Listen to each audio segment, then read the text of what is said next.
Good morning, my brothers and sisters. Here's an amazing thing about God. Is the Lord is high, but he regards the lowly. Psalm 38 is for a day of trouble, a day when there are no rainbows. Psalm 138, verse 6, for though the Lord is high, he regards the lowly, but the haughty he knows from afar.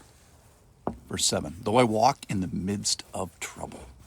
So it's an amazing characteristic of God that he is high and mighty, but regards and looks to the lowly. It is those who bow down that he bows down to, metaphorically. Like it says in Psalm 18, verse 9, he bowed the heavens and came down. So it's the Lord that bends heaven towards the humble before him. The rescue of the Lord is always in the context of this relationship, not rebellion. The lowly make themselves lowly. The haughty make themselves haughty.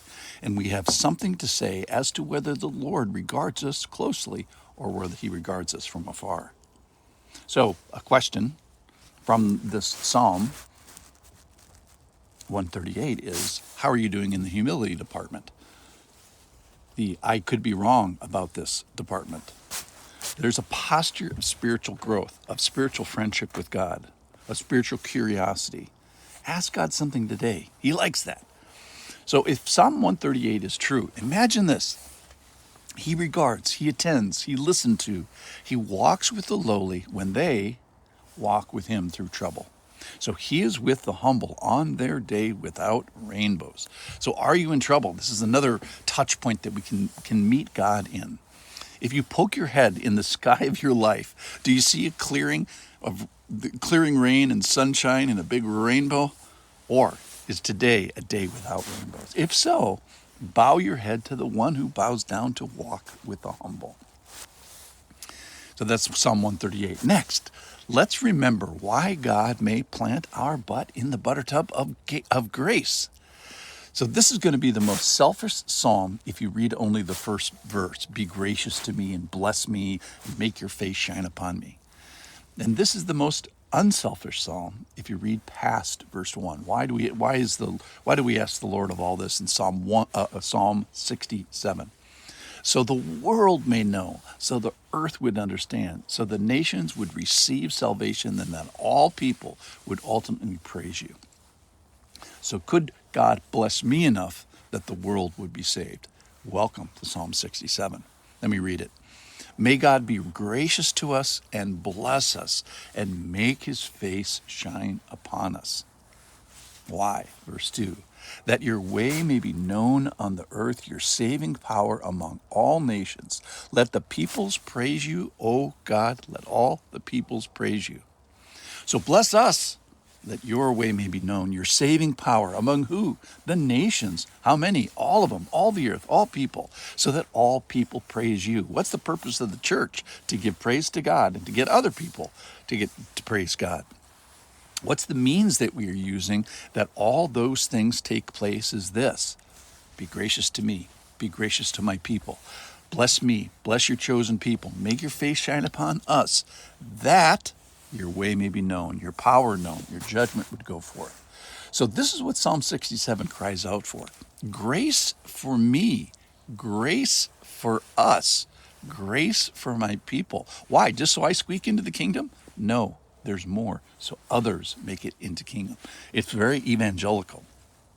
They'd receive justice transferred. Jesus gets the punishment. By his wounds we are healed. And they'd receive this pass of mercy.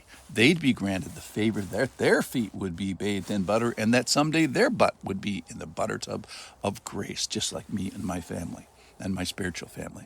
So could it be that the Lord would really, really want to be good to you so that by that favor, he would save the world? And then finally today, what do the old know that the young need to know? It's a psalm. The next psalm I want to just mention is written by the old, but it's a psalm that only the old could write. And it's a psalm whose truths have enjoyed the run of the year. This next psalm is a psalm with gray hair.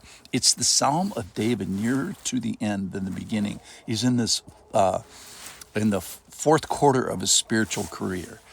Psalm 37, verse 25.